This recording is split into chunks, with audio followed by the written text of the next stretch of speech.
आप सभी के लिए बड़ी अपडेट निकल के आ चुकी है। इस वीडियो में हम लोग कवर करेंगे। सबसे पहले यहाँ पर हम लोग बात करेंगे सुप्रीम कोर्ट का जो बीएड वर्सेस डीएलएड का आर्डर आया हुआ है। उस आर्डर से बीएड प्राथमिक शिक्षक भर्ती से तो बाहर हो ही गया है। इसके साथ ही बहुत से ऐसे छात्र हैं जो टीजीटी और पीजीटी से भी बाहर हो चुके हैं। ऐसे छात्र टोटली 1 to 12 यानी प्राथमिक, माध्यमिक, उच्च माध्यमिक सभी से बाहर हो चुके हैं।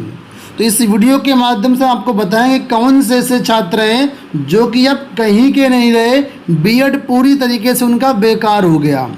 साथ ही साथ बात करेंगे DSSB पीआरटी भर्ती में कौन कौन से छात्र आवेदन कर सकते हैं, इसके बारे में भी दोनों न्यूज़ को कवर करते हैं इस वीडियो में। उससे पहले DSSB पीआरटी के छात्रों के लिए महत्वपूर्ण सूचना।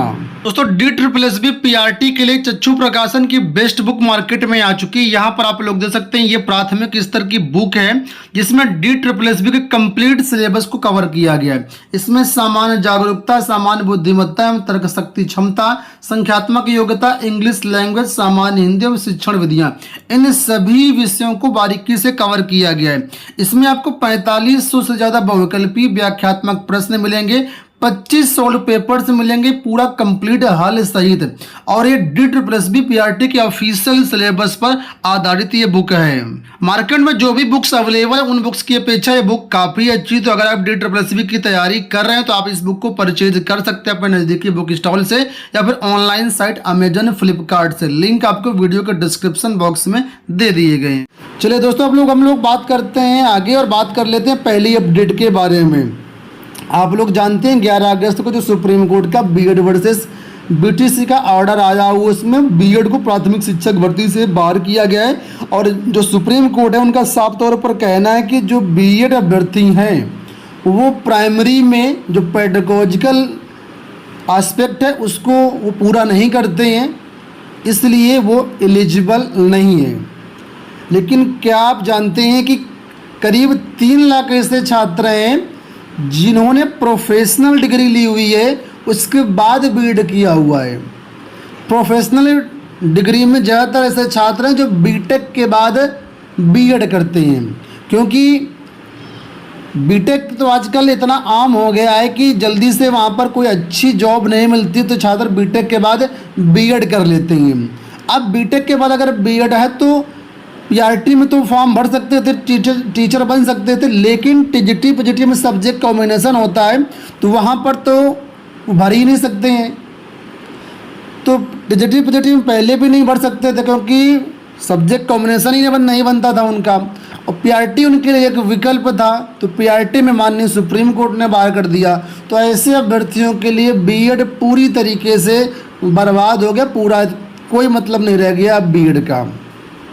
और इस पर जब सुप्रीम कोर्ट में सुनवाई हुई थी वहाँ पर टिप्पणी भी की गई थी जो एडवोकेट हैं कि करीब 3 लाख छात्र ऐसे हैं जो बीटेक के बाद बीएड कर रहे हैं। तो जज साहब का इस पर साफ तौर पर कहना था कि ये बताओ, कोई इंजीनियरिंग करने के बाद बीएड कर रहा है तो उसमें हमारा क्या दोष। उसने अपनी लाइन अलग चुनी, इंजीनियरिंग अलग लाइन है, और इंजीनियरिंग के कोई भी सब्जेक्ट स्कूल लेवल पे नहीं पढ़ाए जाते हैं। जब स्कूल लेवल में पढ़ाए नहीं जाते तो उनके बीएड करने का मतलब क्या हुआ, क्यों उन्होंने बीएड किया। हालांकि जो रूल्स थे उसके अनुसार अभ्यर्थियों ने देखा कि हाँ पीआरटी हमारे विकल्प मिल रहा है तो उन्होंने पीआरटी के लिए बीएड कर लिया। तो ऐसे छात्र जो बीटेक के बाद बीटेक किए मतलब बीएड किए हैं, या कुछ ऐसे भी छात्र हैं जो एलएलबी वगैरह के बाद बीएड किए हैं, तो ये छात्र पूरी तरीके से बर्बाद हो गए हैं। इनका कुछ भी नहीं हो सकता है। टीचिंग लाइन में कुल मिलाकर के सारे रास्ते बंद हो चुके हैं इनके लिए। ठीक है, चलिए बात कर लेते हैं हम दूसरी अपडेट के बारे में जो कि है DSSB पीआरटी को लेकर के। तो देखिए, DSSB पीआरटी की जो वैकेंसी होती है वो मुख्यतः 2 विभाग से आती है। पहला है DEO, आप लोग जानते होंगे, डायरेक्टरेट ऑफ एजुकेशन। ठीक है, तो यहाँ पर देखिए क्या एलिजिबिलिटी क्राइटेरिया मांगा जाता है। सबसे पहले तो अगर आप DSSB पीआरटी में फॉर्म भरना चाहते हो तो 12th अगर आप पास है 50% मार्क्स के साथ है। ठीक है, और इसके साथ ही कोई यहाँ पर आपने 2 साल का जो डिप्लोमा इन एलिमेंट्री एजुकेशन जिसको डीएलएड बोलते हैं वो किया हुआ होगा। या बीएलएड कोर्स आपने किया हुआ है या जेबीटी कोर्स होते हैं, अलग अलग राज्य में होते हैं, तो यहाँ पर इसके लिए फॉर्म आप लोग भर सकते थे। अभी यहाँ पर जो है बीएड अभ्यर्थी भी एलिजिबल थे, लेकिन अब फिलहाल बीएड अभ्यर्थी यहाँ पर एलिजिबल नहीं हो पाएंगे। इसके साथ ही सीटेड पेपर 1 भी आपका क्वालिफाई होना चाहिए। तो ये है बात हो गई यहाँ पर डीईओ के बारे में, डायरेक्टरेट ऑफ एजुकेशन की वैकेंसी के बारे में। कंप्यूटर नॉलेज है तो उसमें आपको थोड़ा सा सहूलियत मिलती है। इसके साथ ही दूसरी वैकेंसी आती है एनडीएमसी से, ठीक है। तो यहाँ पर देखिए जो क्वालिफिकेशन लगभग सेम ही मैं आपको दिखा देता हूँ। तो 12th आपने पास आउट किया हुआ कम से कम 50% मार्क के साथ, 2 साल का आपने डीएलएड किया हुआ है, 4 साल का बीएड कोर्स किया हुआ है या डिप्लोमा इन एजुकेशन किया हुआ है, तो आप इसके लिए एलिजिबल होते हैं, ठीक है। अब माननीय सुप्रीम कोर्ट के अनुसार जो चीज़ें हैं वो उसके अनुसार चलेंगी।